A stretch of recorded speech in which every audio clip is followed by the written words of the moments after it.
তাওবা ৮২ নম্বর আয়াত। আল্লাহ তাআলার সন্তুষ্টি সর্বশ্রেষ্ঠ এবং তাই মহা সাফল্য। আল্লাহ রাব্বুল আলামিন ৭২ নম্বর আয়াত আল্লাহ রাব্বুল আলামিন এই কথা বলেছে। এবং আল্লাহ তাআলার আরেকটি ঘোষণা আছে সূরা হাদীদের ২১ নম্বর আয়াতে তিনি বলেছেন সাবিকু ইলা মাগফিরাতিন মির রাব্বিকুম, অর্থাৎ তোমরা কি করো, তোমার রবের ক্ষমার দিকে দাবি করো। এই যে একটা রমজান মাস, এই রমজান মাস আমাদের কতগুলি সুযোগ দিয়েছে। এক, আল্লাহর অবারিত রহমত, সামান্য প্রচেষ্টাতেই আল্লাহ রাব্বুল আলামিন আমাদেরকে দান করেছে। যেমন যদি কেউ একটি নেকি করে, আল্লাহ রাব্বুল আলামিন কি করেন, 10টি নেকি তাকে দান করেছে। পবিত্র কোরআনে তিনি বলেছেন যদি কেউ একটি আমল করে, ভালো আমল, তাহলে তাকে 10 গুণ নেকি দান করা হয়। আপনি আমল করলেন একটা, কিন্তু নেকি আল্লাহ রাব্বুল আলামিন দিবেন 10 গুণ। এখন যদি কেউ গুনাহ করে তাহলে সেই ক্ষেত্রে কি হবে? অনেক সময় অনেক উলামায়ে কেরাম গুনাহ থেকে বিরত রাখার জন্য বলে, যেমন রমজান মাসে অনেক সময় বলা হয় যে 70 গুণ কিন্তু নেকি, যদি বুঝেন গুনাহ কিন্তু একটু হয়ে যাবে, কিন্তু আসলে গুনার ক্ষেত্রে তা গুনার ক্ষেত্রে আপনি যতটুকু গুনাহ করছেন আল্লাহ বলছেন আমসালি, ঠিক ততটুকু আপনার উপর আল্লাহ গুনাহ দিবেন। ওয়াহুম লা ইসলামুন, আল্লাহ কখনো কি করেন না, জুলুম করেন না। এটা কিন্তু রমজান মাস ছাড়া। হাদিসে আছে নবী করিম সাল্লাল্লাহু আলাইহি ওয়াসাল্লাম বলেছেন যদি কেউ একটি গুনাহ নিয়ত করে, কাজটি একটি সওয়াবের নিয়ত করে, কাজটি সে এখন সম্পাদন করে, শুধুমাত্র মনের ইরাদা, ইচ্ছা করেছে সে ভালো কাজটা করতে, যে কোনো ভালো কাজই করতে, সাথে সাথে আল্লাহ আদেশ করেন ফেরেশতাকে তার আমলনামায় একটি নেকি তুমি লিখে দেবে। আমলনামায় কিন্তু একটি নেকি লিখে দাও। আর যখন সেই কাজটা সম্পাদন করা হয় তখন সেই নেকি 10 গুণ বৃদ্ধি করে দেওয়া হয়। এখানেই শেষ না, সে কাজটা কতটুকু আল্লাহর সন্তুষ্টির জন্য করবে, তার তাকওয়া, তার নিয়তের পরিশুদ্ধতা, এই দিকে লক্ষ্য করে আল্লাহ রাব্বুল আলামিন 1 থেকে 100 গুণ, সেখান থেকে 700 গুণ পর্যন্ত বৃদ্ধি করবেন। তারপরে বলেছেন বিগাইরি হিসাব, কোনো হিসাবের পরিসীমা থাকে না, আল্লাহ নেকি শুধু বৃদ্ধি করতে থাকে। আর রমজানের ক্ষেত্রে হলো সম্পূর্ণ ভিন্ন হিসাব। আমরা দেখি ঈদের সময়, বিভিন্ন মেলার সময় বিভিন্ন পণ্য বিক্রেতা তারা বিভিন্ন ধরনের ডিসকাউন্ট দিয়ে থাকে। এই উপলক্ষে আল্লাহ রাব্বুল আলামিন রমজান আমলের মৌসুম, আল্লাহকে রাজি খুশি করার মৌসুম, আল্লাহর সাথে সম্পর্ক বৃদ্ধি করার মৌসুম। একটু সামান্য আমল, নেকি অনেক বেশি, আল্লাহ নেকি কিন্তু ডিসকাউন্ট দিয়ে দিচ্ছে, যেটা স্বাভাবিক অবস্থায় আল্লাহ রাব্বুল আলামিন 700 গুণ বিগাইরি হিসাব, কিন্তু রমজান মাসে সেটাকে আরো 70 গুণ আল্লাহ বৃদ্ধি করে। এখন সবচেয়ে আমাদের এই মাসটা নিজেদের গুনাহ খাতা মাফ করানোর জন্য এত অবারিত একটা সুযোগ আল্লাহ আমাদেরকে দান করেছিলেন, আমরা কতটুকু কাজে লাগাইতে পেরেছি। রমজান মূলত আমার গুনাহ মাফ করার জন্য, আর রমজানের মূল ইবাদতটাই হলো রোজা রাখা। আপনি যত ইবাদতই করেন, যদি রোজাই না রাখেন তাহলে আপনার মূলই কিন্তু হলো না। নবী করিম সাল্লাল্লাহু আলাইহি ওয়াসাল্লাম বলেছেন মান সামা রমাদানান ঈমানান ওয়া ইহতিসাবান গুফিরা লাহু মা তাকাদ্দামা মিন যামবি, যে ব্যক্তি ঈমানের সাথে সওয়াবের আশায় কি করলো, রোজা রাখলো, আল্লাহ তার পিছনে সমস্ত গুনাহ খাতা মাফ করে দিবেন। এরপর অন্য এক হাদিসে এসেছে as-salatul khams wal jumu'atu ila al-jumu'ah wa ramadan ila ramadan mukaffiratun ma bainahunna ijtanaba al-kaba'ir। অর্থাৎ 5 ওয়াক্ত নামাজ এক জুমা থেকে আরেক জুমা এবং এক রমজান থেকে পরবর্তী রমজান, অর্থাৎ এক জুমা থেকে আরেক জুমা আপনি যত গুনাহ কাটা করেছেন এই জুমাই ছিল সেই গুনাহ কাটা মাফ করার জন্য এটা কাফারা। এক রমজান থেকে আরেক রমজান আপনি যত গুনাহ করেছেন এই গুনাহ মাফ করার জন্য এই রমজানই কিন্তু কাফারা, যদি এর মাঝে কবিরা গুনাহ না করা। মনে রাখবেন যে অনেক হাদিস আছে পিছনের যাবতীয় গুনাহ মাফ করে দেওয়া হয়, এক বছরের গুনাহ মাফ করে দেওয়া হয়, সামনের এক বছরের গুনাহ মাফ করে দেওয়া হয়, ফজিলতের হাদিস থেকে। অবশ্যই সেই গুনাহগুলো কিন্তু শুধুমাত্র সগীরা গুনাহ, কবিরা গুনাহ তাওবা ছাড়া কখনো মাফ হবে না। আর যদি কারো হক নষ্ট করা হয়, সেটা হোক তার সম্পদ কিংবা তার সম্মান, অথবা তাকে শারীরিকভাবে যদি জুলুম করা হয়, ব্যক্তির সাথে সম্পর্ক, ওই ব্যক্তির কাছ থেকেই মাফ নিতে হবে। আল্লাহ রাব্বুল আলামিন মাফ করবেন না। রমজানের আমরা দ্বিতীয় আমল যেটা করেছি কিয়াম। নবী করিম সাল্লাল্লাহু আলাইহি ওয়াসাল্লাম বলেছেন, মান কামা রমাদানান ঈমানান ওয়া ইহতিসাবান গুফিরা লাহু মা তাকাদ্দামা মিন যামবি। অর্থাৎ রমজান মাসে যে ঈমান এবং সওয়াবের নিয়তে কিয়াম করেছে, তারাবির নামাজ পড়েছে, শেষ রাতে তাহাজ্জুদে সে দাঁড়িয়েছে, তার পিছনে সমস্ত গুনাহ খাতা আল্লাহ রাব্বুল আলামিন মাফ করবেন। রমজান আমার গুনাহ মাফের জন্য দ্বিতীয় সবচেয়ে বড় যে আমলটা করি কিয়াম, সেটাও কিন্তু আমাদের গুনাহ মাফ করার জন্য। অন্য এক হাদিসে নবী করিম সাল্লাল্লাহু আলাইহি ওয়াসাল্লাম বলেছেন, ইন্নাল্লাহ তাবারাকা ওয়া তাআলা ফারাদা সিয়াম রমাদান আলাইকুম ওয়া সালামতু লাকুম কিয়ামাহু ফামান সামাহু ওয়া কামাহু ঈমানান ওয়া ইহতিসাবান খারাজা মিন যুনুবিহি কায়াউমি ওয়ালাদাতহু উম্মু। অর্থাৎ তোমাদের উপর রমজানের রোজাকে ফরজ করা হয়েছে, আল্লাহ ফরজ করেছেন এটা। আর তিনি বলেছেন আমি কিয়ামুল লাইল অর্থাৎ তারাবির নামাজ সুন্নত করেছি। সুতরাং যে ব্যক্তি ঈমানের সাথে সওয়াবের আশায় রমজানের সিয়াম এবং কিয়াম আদায় করবে, সে ওই দিনের মতো নিষ্পাপ হয়ে যাবে যেদিন সে মায়ের উদর থেকে পৃথিবীতে সে ভূমিষ্ঠ হয়েছে। যখন একটা সন্তান ভূমিষ্ঠ হয় তার কোনো রকম গুনাহ থাকে না। আল্লাহ রাব্বুল আলামিন যদি কেউ এই সিয়াম এবং কিয়াম করে তাহলে তাকে এমন ভাবে মাফ করে দেবে, অর্থাৎ আপনার আমল নামায় আর কোনো গুনাহ থাকবে না। এর চাইতে কি বড় পাওনার কিছু আছে? যদি আমার সব গুনাহ মাফ হয়ে যায়, আমরা আল্লাহর কাছে কামনা করি জান্নাতের সর্বোচ্চ মাকাম, যদি আমরা এটা পেয়ে যাই মহা সাফল্য। কিন্তু একবার চিন্তা করে দেখুন সেই যন্ত্রণাদায়ক শাস্তি। আমরা এখন দেখছি বিভিন্ন জায়গায় হামলা হচ্ছে, দাও দাও করে আগুন জ্বলছে, সেটা দেখেই কিন্তু আমরা কল্পনাও করতে পারি না এই আগুনের ভিতরে আমি পড়তে পারবো। 1 মিনিটের জন্য 1 ঘন্টার জন্য এই আগুনের ভিতরে আমি থাকতে পারবো, আমার কল্পনাতেও আসে না। এবার চিন্তা করে দেখুন দুজকের আগুন, তাতে এর চেয়ে কত লক্ষ গুণ উত্তপ্ত। সেই আগুন থেকে যদি আমি মুক্তি পেয়ে যাই তাহলেই তো আমার সফলতা। এরপর আল্লাহ রাব্বুল আলামিন আমাদেরকে দিয়েছিলেন লাইলাতুল কদর। নবী করিম সাল্লাল্লাহু আলাইহি ওয়াসাল্লাম বলেছেন, আল্লাহ বলেছেন লাইলাতুল কদরি খায়রুম মিন আলফি শাহর।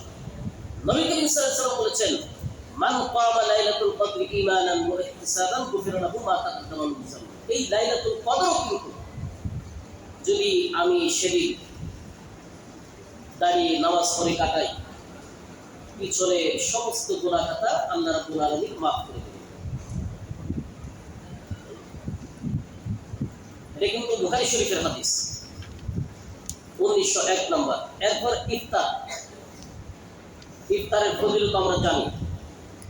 এখানে নবী করিম সাল্লাল্লাহু আলাইহি ওয়াসাল্লাম বলেছেন, মান ফাত্তারা ফীহি সাইমান কানা লাহু মাগফিরাতুন লিযুনুবিহি ওয়া ইতকা রাকরাতিহি মিনান নার। অর্থাৎ যে ব্যক্তি একজন রোজাদারকে ইফতার করাবে, এই ইফতারটা কি হবে? কানাহু মাগফিরাতুন লিযুনুবিহি, তার গুনাহ মাফের কারণ হবে। আর কি হবে? ওয়া ইত্তা রাকাবাতিন মিনান নার, দুজকের আগুন থেকে মুক্তির একটি কারণ। এক তো গুনাহ মাফ হবে, আর হলো দুজকের আগুন থেকেও আমরা মুক্তি পেয়ে যাব।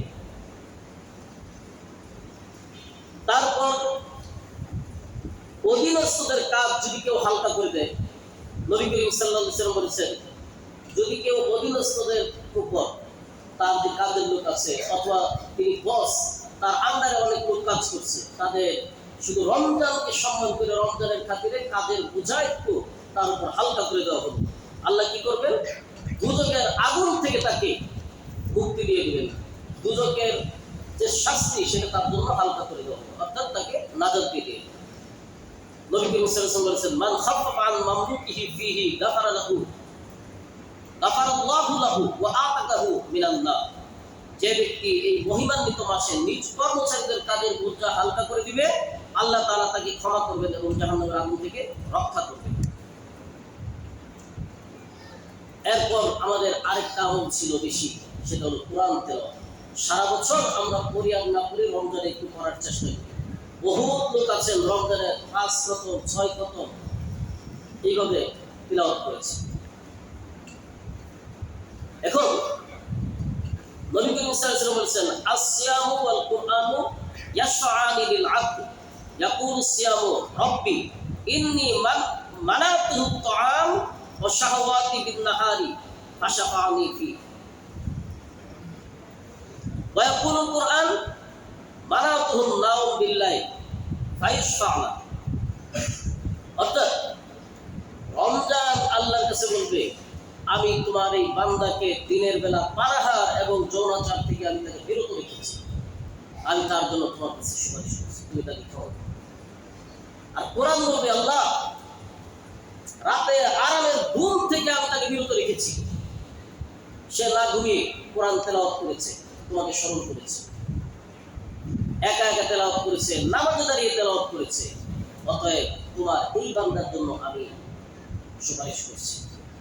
আল্লাহ বলেছেন, মাযযাল্লাযী ইয়াশফা'উ ইনদাহু ইল্লা বিইজনিহি, আল্লাহ অনুমতি ছাড়া সেই দিন কেউ আল্লাহর কাছে সুপারিশ করতে পারবে না।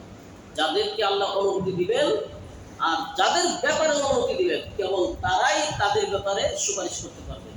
এখানে তো এক নবী করিম সাল্লাল্লাহু আলাইহি ওয়াসাল্লাম সুপারিশ করবেন, আর এই হাদিসে বলা হয়েছে রমজান এবং কোরআন কিন্তু আপনার আমার জন্য সুপারিশ করবে, আর আল্লাহ রাব্বুল আলামিন সেই সুপারিশ কবুল করবেন এবং আমাদেরকে ক্ষমা করবেন।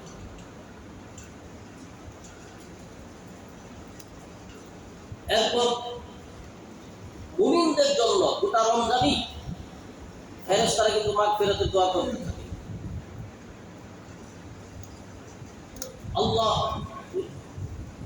নাস্তাগফিরু লাহুল মালাইকাতু হাত্তা ইফতিরু, অর্থাৎ ফেরেশতাগণ রোজাদারদের জন্য ইফতার পর্যন্ত মাগফিরাতের দোয়া করতে থাকে। এখন আল্লাহর কাছ থেকে আমাদের কিন্তু ক্ষমা চেয়ে নেওয়ার বিশাল একটা সুযোগ ছিল, এটা আমরা কতটুকু পেরেছি? যদি আমি এটা না পারি, এখনো কিন্তু কিছু সময় আছে, একেবারে শেষ সময়, সূর্যাস্তের আগ পর্যন্ত। একে তো আজকে জুমাবার, রমজানের শেষ দিন এবং জুমাবার, রমজানের শেষ জুমা। জুমাতে এমনিতেই বিশেষ কিছু মুহূর্ত থাকে আল্লাহ রাব্বুল আলামিন যখন দোয়া কবুল করে। আমাদের অন্তত রমজান মাসে যদি আল্লাহর কাছ থেকে আমরা ক্ষমা না নিতে পারি, তাহলে এই ক্ষমা কিন্তু অন্য মাসে আল্লাহর কাছ থেকে আদায় করা খুবই কঠিন হবে। রাসূল সাল্লাল্লাহু আলাইহি ওয়াসাল্লাম বলেছেন, সালাসাতুন লা তুরাদ্দু দাওয়াতুহুম, মানে 3 জনের দোয়া আল্লাহ কখনো ফিরিয়ে দেন না। তার মধ্যে একজন as-সাইমু হাত্তা ইফতার, একজন রোজাদার যতক্ষণ না সে ইফতার করে, রোজা অবস্থায় যতক্ষণ আছে, তার দোয়া আল্লাহ কবুল করে। আমরা ইফতারের আগ পর্যন্ত আল্লাহর কাছে দোয়া করতে পারি। ওয়াল ইমামুল আদিল, আরেক হলো ন্যায়পরায়ণ শাসক। ও দাওয়াতুল মাজলুম, আর যার উপর জুলুম করা হয়েছে সেই মাজলুম ব্যক্তির দোয়া। এখন মাগফিরাতের মাসে, গোটা মাসটা ছিল আমার জন্য মাগফিরাতের, এই মাগফিরাতের মাসেই যদি আমি মাগফিরাত আল্লাহর কাছ থেকে না নিতে পারি, তাহলে আমার জন্য, মানে আমার মতো হতভাগা এই পৃথিবীতে আর দ্বিতীয়টি কেউ নেই।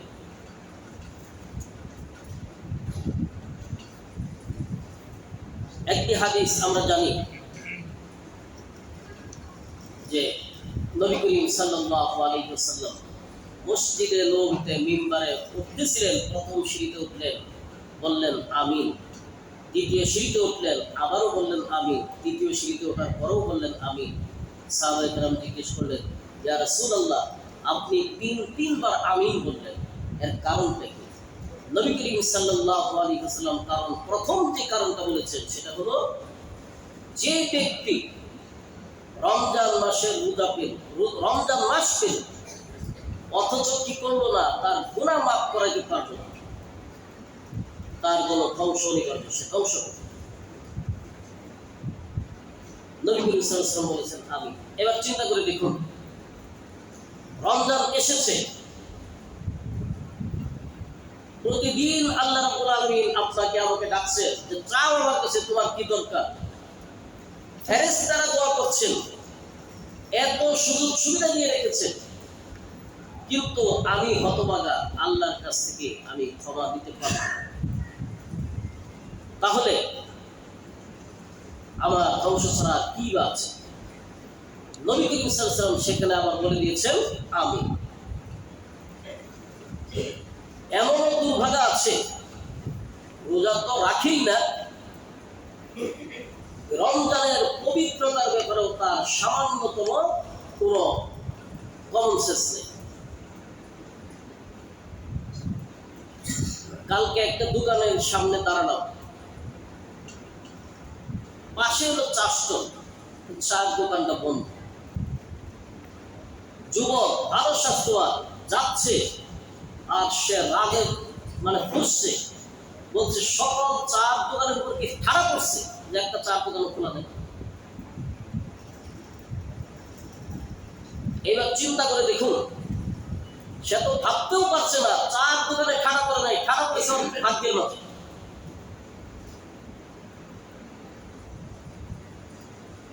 এরকম বহু লোক আছে।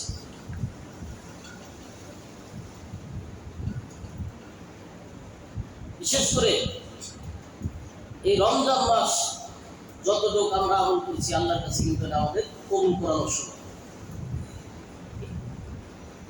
এবং কাতাদা তিনি বলেছেন, যদি কেউ রমজান মাসে সে মাফ না পায়, আল্লাহর কাছ থেকে মাগফিরাত না নিতে পারে, গোটা 11 মাসে সে কখনো তার মাগফিরাত আল্লাহর কাছ থেকে নিতে পারবে না। সে দুর্ভাগা, যেখানে আল্লাহ ক্ষমার মানে একেবারে ক্ষমার বিশাল চাদর তিনি বিছিয়ে রেখেছেন, সবাইকে তিনি ক্ষমা করছেন। প্রতি রাতে বহু লোককে ক্ষমা করা হয়েছে। একটা বর্ণনা, এটার বিশুদ্ধতা সম্পর্কে আমার কোনো আইডিয়া নেই, শুধু একটু আমি বলছি এই জন্য যে মানুষকে আল্লাহ প্রতিদিন যে পরিমাণ মানুষকে ক্ষমা করে, এক জুমারাতে অর্থাৎ জুমায় আল্লাহ রাব্বুল আলামিন গোটা সপ্তাহে যে পরিমাণ গুনাহগারকে ক্ষমা করেন, সম পরিমাণ গুনাহগারকে আল্লাহ রাব্বুল আলামিন ক্ষমা করেন। এরপর এইভাবে মনে করেন গোটা সপ্তাহে আর জুমাবারে যে ক্ষমা করা হয়, অনেক পাপীদেরকে আল্লাহ ক্ষমা করছে। যত পাপীকে ক্ষমা করেন আল্লাহ রাব্বুল আলামিন নিসফে শাবানে তার চাইতে বেশি গুনাহগারদেরকে ক্ষমা করেন। এইভাবে বর্ণনা যে মুহররমের 10 দিন এইভাবে ক্ষমা করতে থাকে, করতে করতে এক পর্যায়ে গিয়ে সারা বছর বিভিন্ন সময় যে ক্ষমা করা হয়, প্রতি সপ্তাহে, প্রতি জুমায় আর অন্যান্য যে বিষয়গুলি আছে, তার সম পরিমাণ আল্লাহ প্রতি রমজানের এক রাতেই ক্ষমা করেন। আর এর সংখ্যাটা কত বিশাল হতে পারে। আর গোটা রমজানে যতজনকে ক্ষমা করা হয় এবং 70টা বছরে সমপরিমাণ এক শবে কদরই আল্লাহ ক্ষমা করেন। অথচ আমরা সেই গাফলতির ঘুমে বিভোর, আমরা কিন্তু ক্ষমার জন্য আল্লাহর কাছে ক্ষমা চাচ্ছি না। আমরা রমজান মাস চলে যাচ্ছে, খবরও পাচ্ছি না। আমরা অনেক সময় আমরা হতাশা প্রকাশ করি যে আল্লাহ রাব্বুল আলামিন কাফেরদেরকে এত সুযোগ দিচ্ছেন, আমাদের দোয়া কেন কবুল করছেন না? আল্লাহ দোয়া কবুল করবেন কেন? আল্লাহ দোয়া কবুল করার জন্য কিছু শর্ত বিষয় দিয়ে দিয়েছেন, কিছু কাজ দিয়ে দিয়েছেন, দায়িত্ব দিয়েছেন। আপনাকে আল্লাহ বানিয়েছেন পৃথিবীতে আল্লাহর খলিফা। ইয ক্বালা রাব্বুকা লিল মালাইকাতি ইন্নী জাইলুন ফিল আরদি খলিফা। পৃথিবীতে আপনি আল্লাহর খলিফা, এই খিলাফতের দায়িত্ব, মানে আপনি আল্লাহর একজন প্রতিনিধি। প্রতিনিধির দায়িত্ব কি? তিনি যে কাজটা দেন সেই কাজটাই তো করতে হবে। সেই কাজটা আপনি কতটুকু করেছেন? তারপরেও 4টি কাজ কিন্তু তিনি একদম বলে দিয়েছেন। একটা হলো যারা নেতৃস্থানীয় পর্যায়ে আছে, রাষ্ট্রীয় পর্যায়ে যাদেরকে রাষ্ট্রের দায়িত্ব দেওয়া হয়েছে, সালাত প্রতিষ্ঠা, যাকাত আদায়। আরেকটা হলো, আর দুইটা হলো সৎ কাজের আদেশ এবং অসৎ কাজের নিষেধ। বিশেষ করে শেষের দুইটা, সৎ কাজের আদেশ, অসৎ কাজের নিষেধ, যখন মুসলিমরা ছেড়ে দেবে, আল্লাহ রাব্বুল আলামিন তাদের উপর কাফেরদেরকে বিজয়ী করবেন। তারা আল্লাহর কাছে সাহায্য চাবে, আল্লাহ সাহায্য করবেন। আল্লাহর কাছে ক্ষমা চাবে, আল্লাহ ক্ষমাও করবেন না। আল্লাহর কাছে দোয়া করবো, আল্লাহ কিন্তু দোয়া কবুল করবেন। এখন আপনি আমি আল্লাহকে সব ভুলে গেছি, কোনো দায়িত্ব পালন করছি না, আর বলছি আল্লাহ কেন আমার দোয়া কবুল করছে? সম্মানিত হাজির,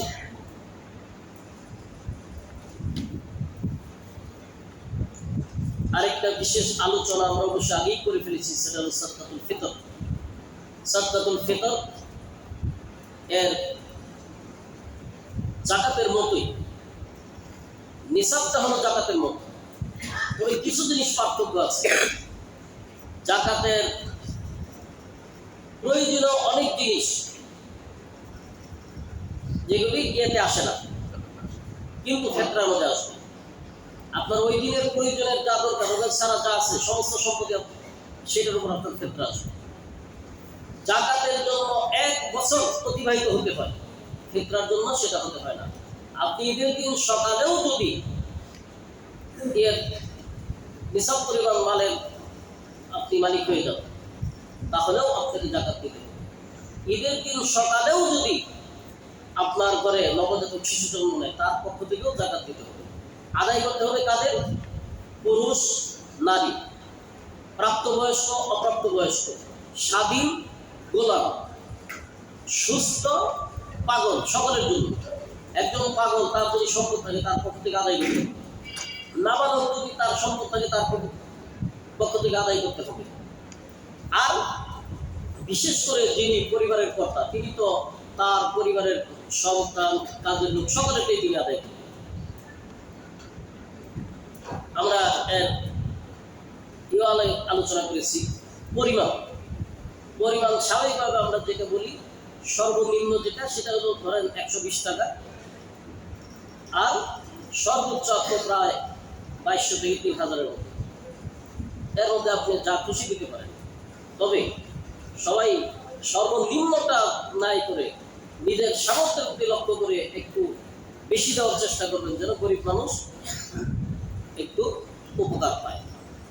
আর যা এই সাদকাতুল ফিতর হলো মূলত রোজার যদি কোনো ত্রুটি থাকে, সেটা আল্লাহ রাব্বুল আলামিন এর মাধ্যমে দূর করে দেন।